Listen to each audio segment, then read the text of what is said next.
O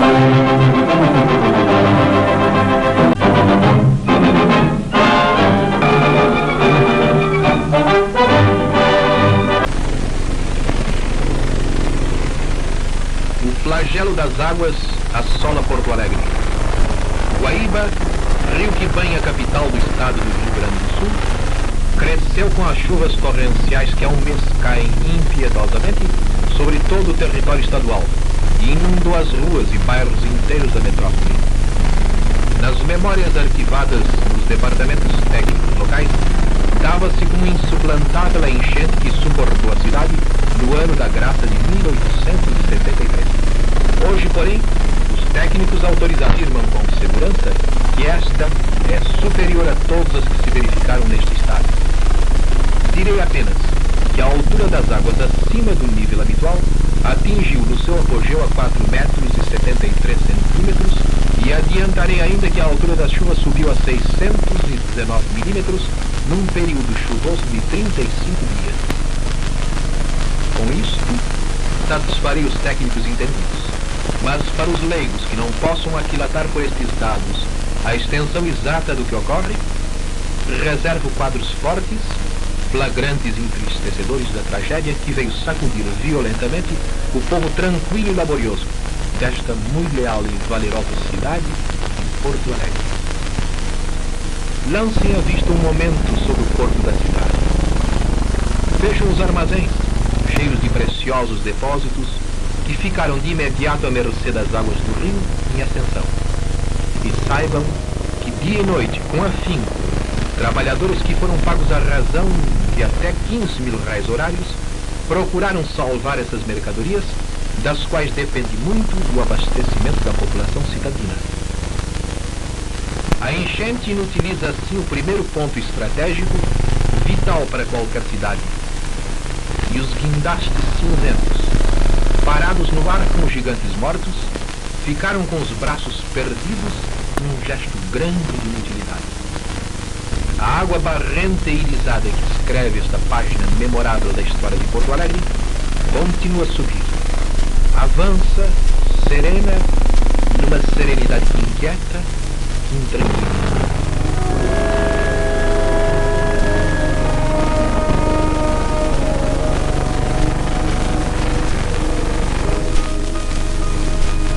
Passeio de bote pela Avenida Mauá, que é a artéria que dá o escoamento do movimento portuário e fluvial.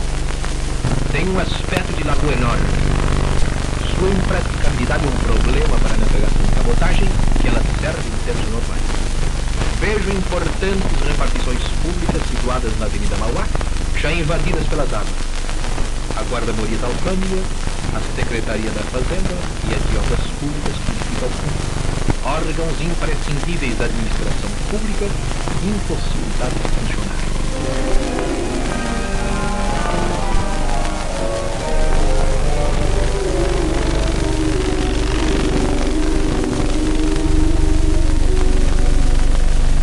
Erguida à beira-rio, a casa de correção está inundada.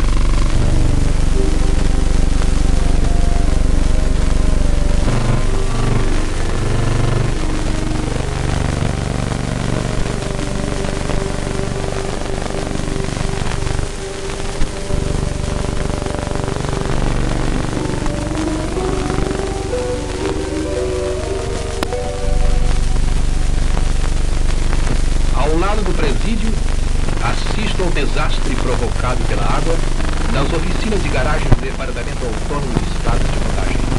O expediente, porém, não sofre interrupção. Prossegue, se bem que provisoriamente, em plena praça pública. Utilizo-me de variados meios de transporte para colher de perto os flagrantes do flagelo nos bairros de São João e Navegantes. Informam-me que 50 mil pessoas, na sua quase totalidade operários, foram transportadas apressadamente com tudo que possuíam de mais valioso, levando ainda uma profunda tristeza e resignação. Foram para os acolhedores abrigos que o governo lhes preparou.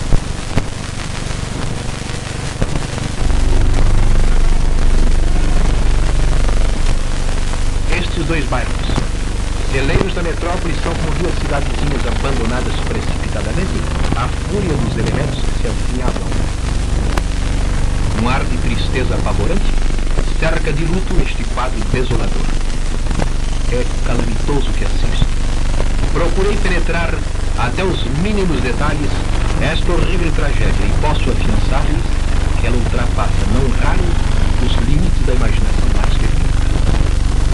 Vejo reunidos os destroços das humildes residências proletárias e encontro logo após as ruínas de soberbas fábricas em que se construía a riqueza local e nacional, trabalhando titanicamente junto aos molhos do rio, que hoje se confunde com as avenidas que recortam esta zona tão duramente atingida. Assisto, ao lado desses industrialistas da zona marginal do Guaíba, ao desmoronamento de tantos e tão longos anos de esforços e compreendo o verdadeiro sentido econômico e moral dessa catástrofe, assistindo ao espetáculo que nos proporciona água, que leva cereais, víveres, manufaturas e mais que isso, ao longo de suas vidas preciosas, dedicadas ao engrandecimento desta pátria grande, generosa.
Detenho-me mais tempo diante dos estabelecimentos Renner, que, como todas as outras pujantes indústrias localizadas nesta zona, sofre rudemente o tremendo flagelo.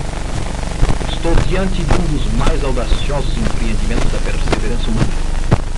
Recordo que esta organização, que abriga 3.000 operários e serve de uma coletividade numerosa, nasceu de um cérebro só. E ainda mais, não serviu de meios materiais. Lembro a evolução meteórica desta indústria, e tenho novos motivos agora para confiar na tenacidade dos que a ergueram. Ela é um símbolo do golpe que sofreu a indústria do Rio Grande do Sul durante este ciclo único na história continental. Mas retomará ânimo e prosseguirá, e será sempre uma grande ideia em marcha.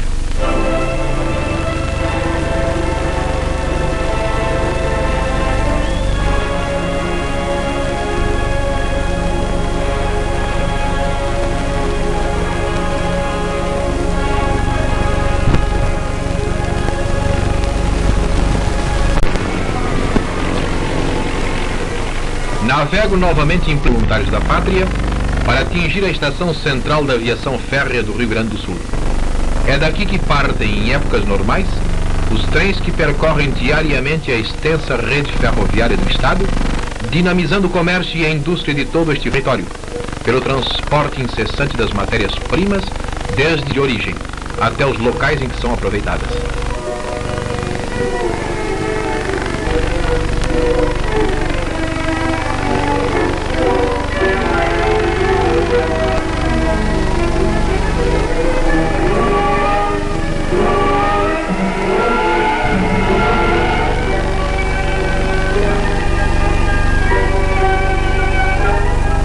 Em Diretor Pestana, registro mais alguns expressivos flagrantes do estrago pelas águas.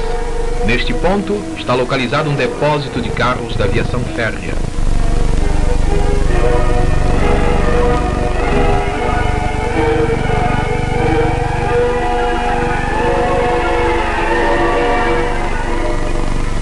Máquinas poderosas, inúmeras locomotivas, sobre cujo trabalho repousa o escoamento da produção de todo o Estado, permanecem agora como verdadeiros cavalos de ferro, imobilizados diante da força avassaladora dos elementos. Deparo mais um quadro sugestivo. O aeródromo federal parece mais um mar que um campo de aterragem. Aproximo-me dele pilotando uma lancha motor, pois a altura das águas assim o permite. Parece incrível, mas estou navegando em pleno campo de pouso de aviões.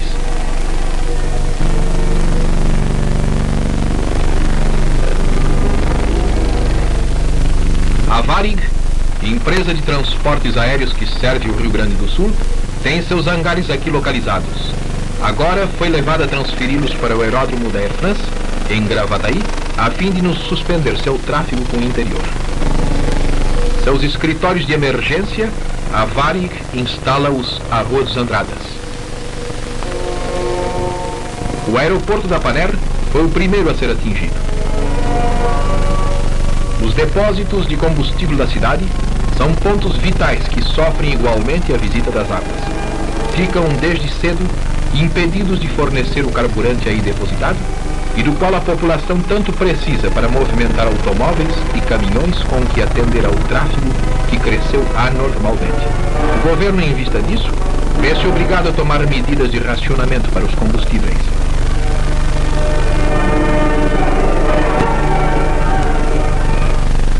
Racionada a gasolina, imobiliza-se enorme quantidade de veículos pelas ruas não atingidas da cidade.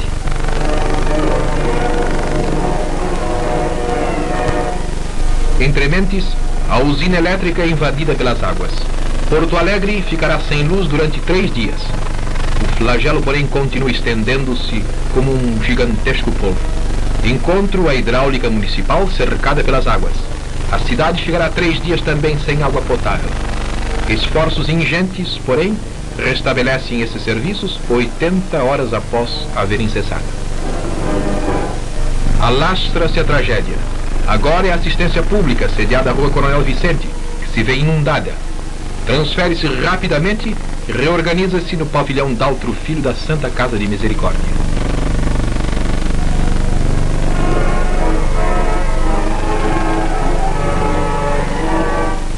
Encontro a Prefeitura Municipal abandonada.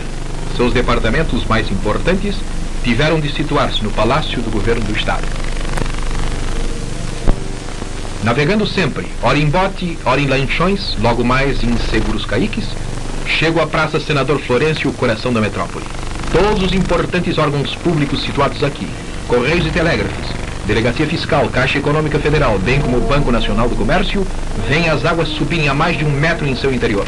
Os serviços postais estão completamente paralisados. As comunicações telegráficas ainda existentes são as do Rio, de São Paulo e Curitiba.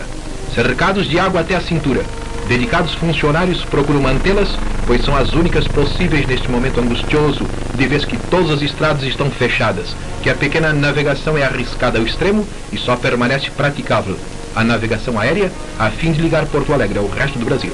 Todos os estabelecimentos de crédito estão impossibilitados de funcionar. Não há, portanto, a movimentação bancária indispensável. A esta altura, certifico-me da imensa sombra de incerteza que vai se apoderando dos habitantes, pelo que de catastrófico apresenta esta descomunal enchente. E estou cada vez mais certo de que a ninguém ocorreu esta possibilidade fantástica, a de navegar-se em pleno coração da cidade com 1 metro de profundidade. Na Praça Parobé, o Palácio do Comércio, centro das atividades comerciais da capital, também é impedido. Tudo o que vimos, porém, não basta. Um pavoroso incêndio é provocado pela água que atingiu enormes depósitos de carbureto da firma Seco e Companhia, a Avenida Júlio de Castilhos.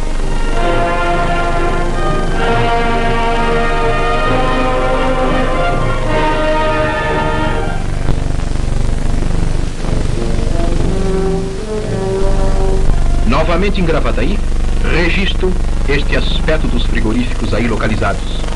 Destes estabelecimentos sai, em tempos normais, grande quantidade de carne e seus derivados para abastecer a metrópole.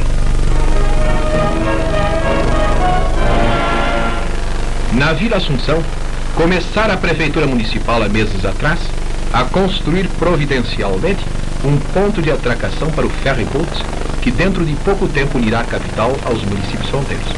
Digo providencialmente porque agora foi transformada a obra em execução num porto de emergência que permite não faltarem à cidade gasolina, leite e carne. Estabeleceu-se um tráfego incessante entre a cidade e os municípios vizinhos, assegurando-se assim o abastecimento regular de Porto Alegre. Vou encontrar também a Rua Sarmento Leite, antiga Conceição, mais um pitoresco porto de emergência. Há muitos outros instalados como estes, bastante movimentados, situado à Rua Ramiro Barcelos. Finalizo esta excursão pelos portos de emergência na Avenida Borges de Medeiros, centralíssima avenida, onde transitam, agora, dezenas de batelões, baleeiras, caiques e botes. Estes flagrantes dizem eloquentemente das proporções exatas desta memorável inundação.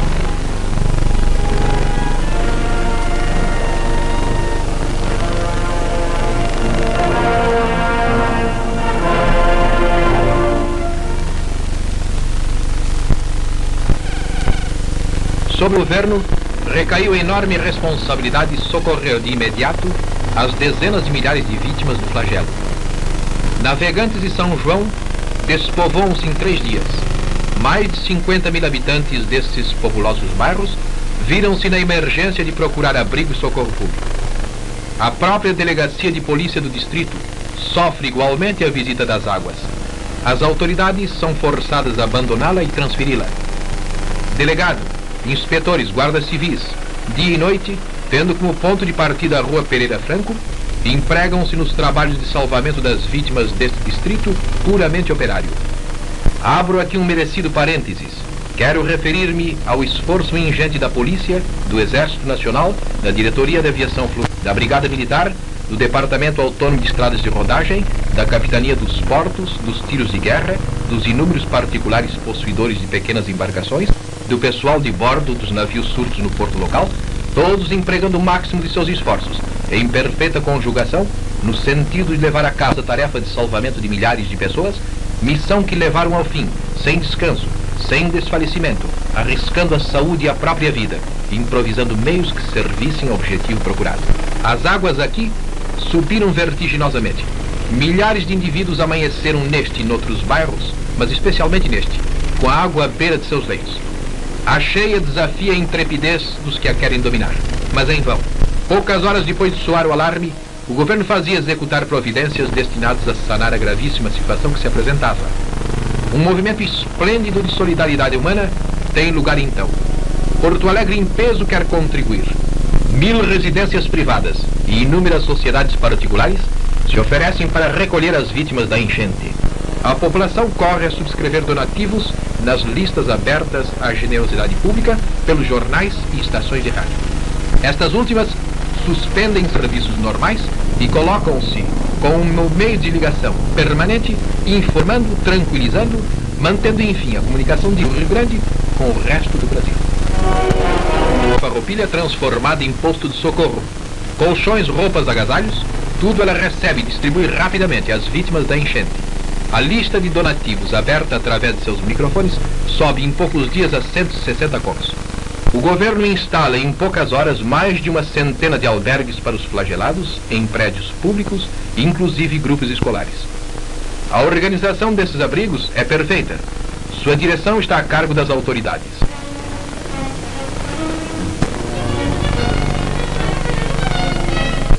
Equipamento militar de cozinha serve às necessidades da preparação de alimento para as 20.000 pessoas que o Estado abrigará enquanto perdurar a inundação de seus lares.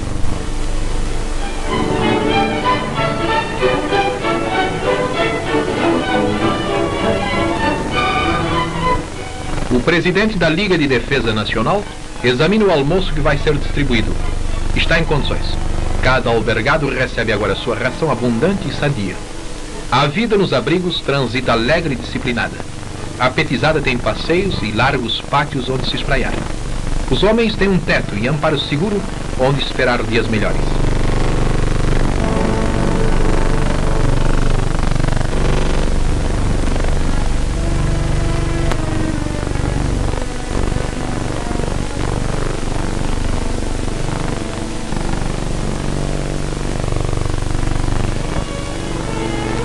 Aos 90 anos, vovô precisou mudar de casa provisoriamente, mas é um homem forte e resoluto.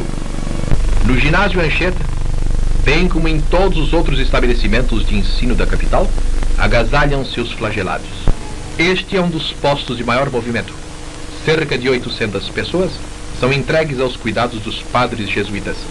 Famílias inteiras instalam-se nas salas de aula deste vasto colégio. Realizam os padres uma centena de batizados e vários casamentos. A tragédia aproximou muitos seres.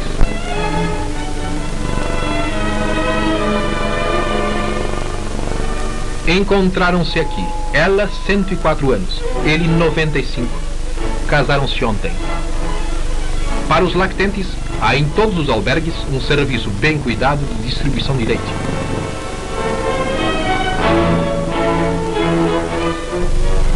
Visito outro abrigo.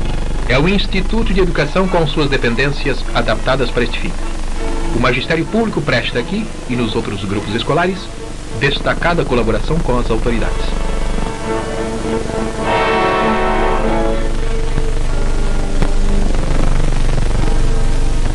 Dona Vani Cordeiro de Farias, digníssima esposa do interventor federal, acompanhada de inúmeras damas da mais alta sociedade porto-alegrense, percorre diariamente os diversos postos de socorro, levando às vítimas da enchente auxílios pecuniários e conforto moral da sua solícita assistência.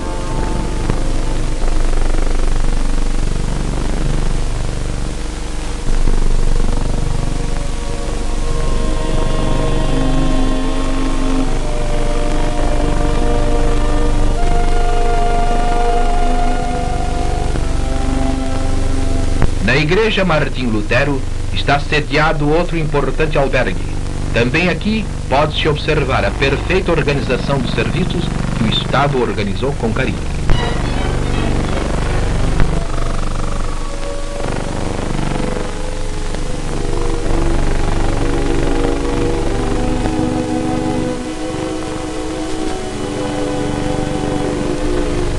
E continuo minha visita através de outros refúgios onde se recolheu 10% da população cidadina expulsa de seus lares pela água. No abrigo Dias da Cruz e mais tarde no ginásio Nossa Senhora do Rosário, deparo fisionomias bastante otimistas entre os flagelados. Sinto que todos estão satisfeitos com o tratamento que vem recebendo do governo por intermédio da Comissão de Socorro e Auxílio aos Flagelados.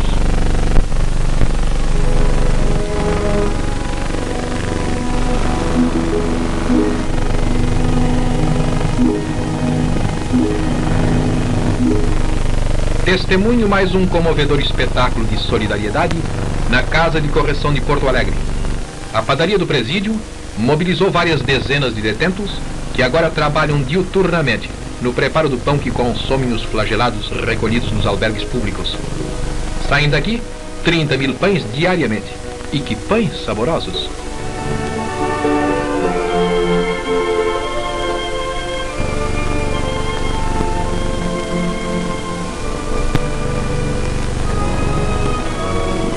Os presidiários preparam igualmente grande parte da alimentação que será distribuída em vários postos de socorro.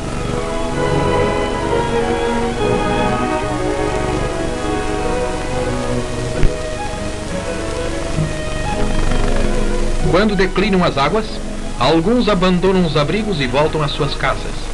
Enquanto, porém, reorganizam suas vidas, o governo continua a prestar-lhes apoio e assistência.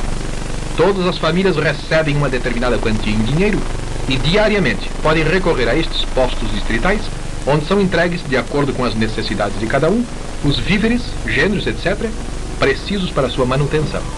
Noto que tudo é dado com fartura. Os gêneros são de primeira qualidade. O governo amparou devidamente o povo da cidade bicentenária.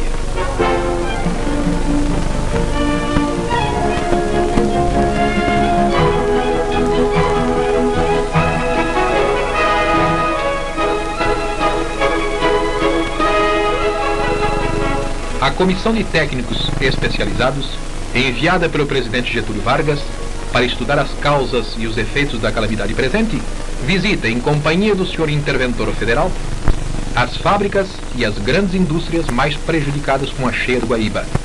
A comissão estudará detidamente os problemas agora criados para a economia rio-grandense e apontará depois ao chefe da nação as medidas destinadas a devolver ao Rio Grande do Sul o equilíbrio que esta tragédia veio destruir.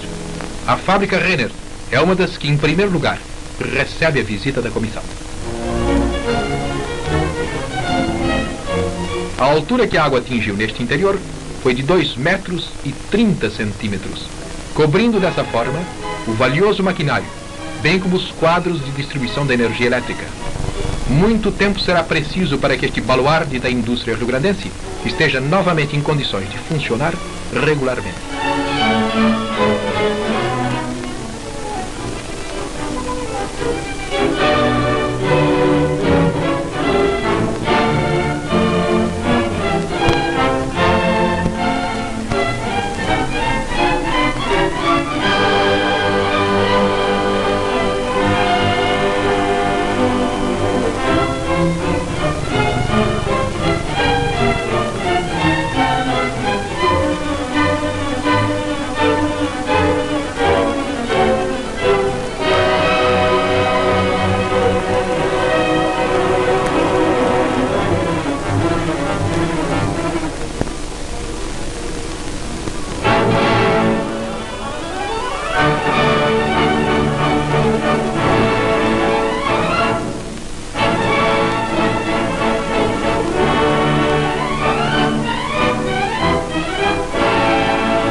Tenta-se o salvamento de numerosas peças de tecido atingidas pela água que chegou até os depósitos da fábrica Renner.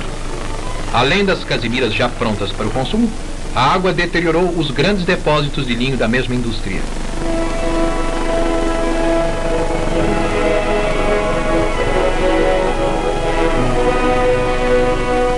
Na Avenida Farrapos, de 5,5 quilômetros de extensão, observo este espetáculo verdadeiramente inédito. A sua esplêndida pavimentação de concreto está transformada num secador de cereais. Dessa forma, o comércio atacadista procura salvar em parte os enormes prejuízos verificados.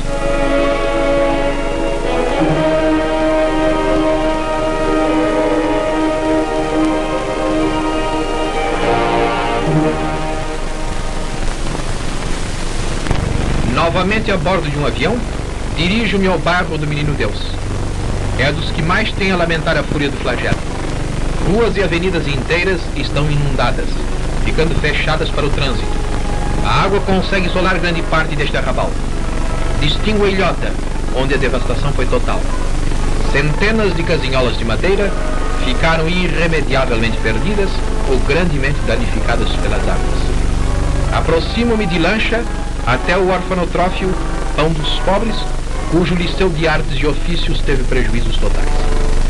Sigo pela Avenida Praia de Belas, entristecido pela ruína desta casa magnífica que abriga 300 rapazes sem família e que agora ficam também sem teto por muito tempo.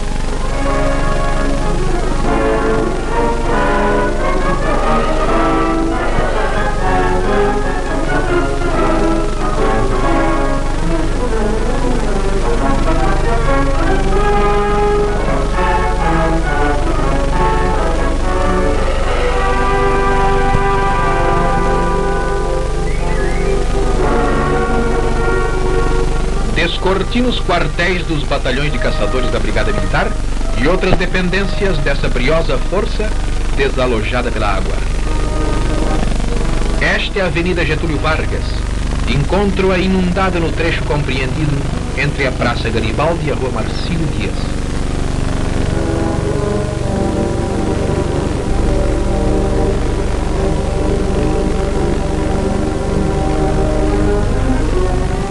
Avisto a Praça Garibaldi, com a estátua erguida ao herói de 35.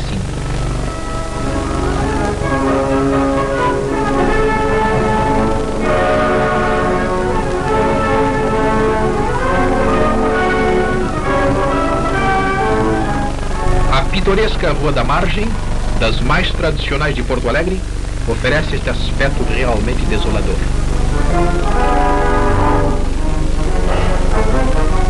Volto ao coração da cidade que sofre. Da Rua 7 de Setembro, posso recolher novos flagrantes da inundação no seu apogeu. Inclusive o Mercado Livre, outro ponto vital, se acha obstruído e paralisado.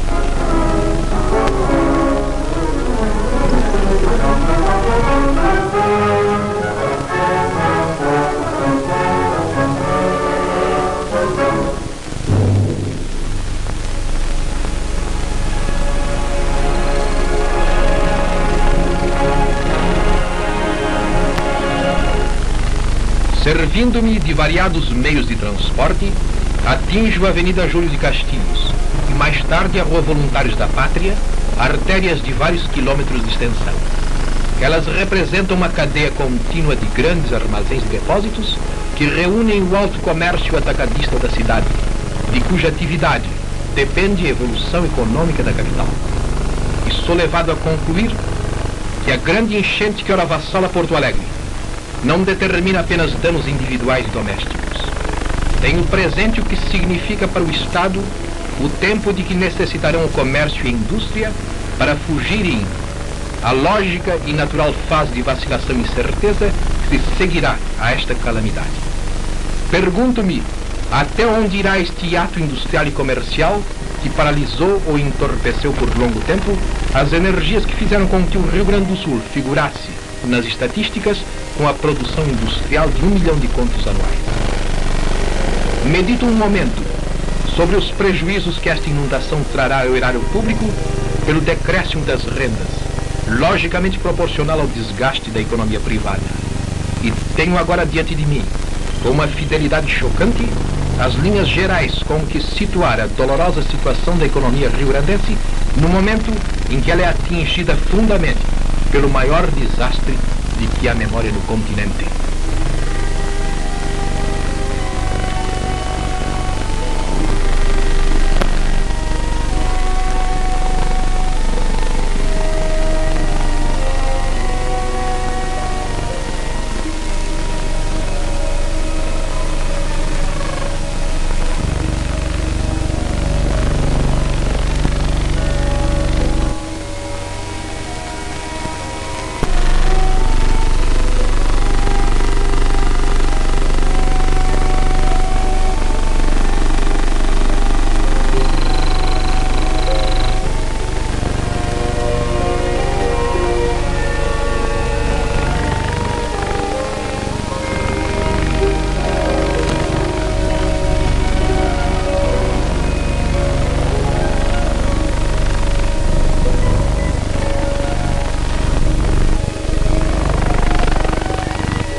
A bordo de uma possante aeronave das Forças Aéreas Brasileiras, volto a contemplar os efeitos da cheia que assinalará indelevelmente este outono de 1941. A esta altura, Porto Alegre não é facilmente reconhecível.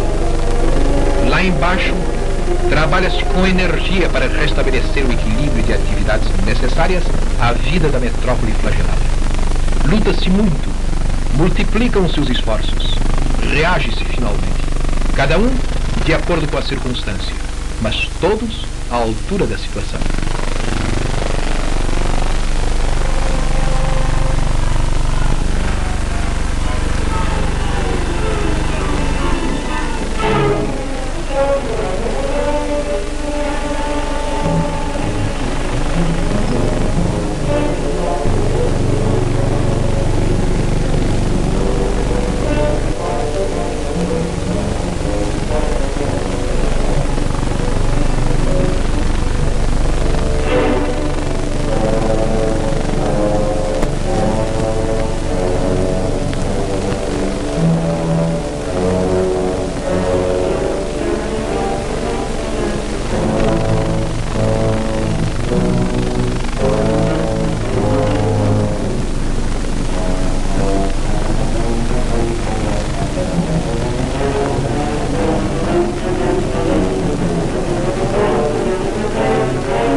Antes de concluir esta reportagem, devo confessar ainda que todo o Brasil trouxe ao Rio Grande do Sul a melhor expressão de sua solidariedade e conforto moral e material. De todos os recantos deste imenso território, chegam diariamente às mãos do governo palavras de amizade e de carinho. E não só isso, mas auxílios valiosíssimos têm vindo até do exterior. O governo e a população estão comovidos com gestos de simpatia e solicitude que vêm recebendo de várias nações amigas. E a chegada a Porto Alegre de Sua Excelência o Sr. Arthur de Souza Costa, ministro da Fazenda, bem como de uma comissão de técnicos especializados, enviados por Sua Excelência o Presidente Getúlio Vargas, é outro penhor da objetividade com que é encarado este grave problema. Esta missão, destinada a avaliar os danos e as consequências da calamidade, traz ao Rio Grande do Sul a confortadora certeza de que toda a União se interessa pela desventura que aferiu e que, mais do que isso, o governo federal está solidário e disposto a enfrentar a tremenda contingência histórica que se nos apresenta.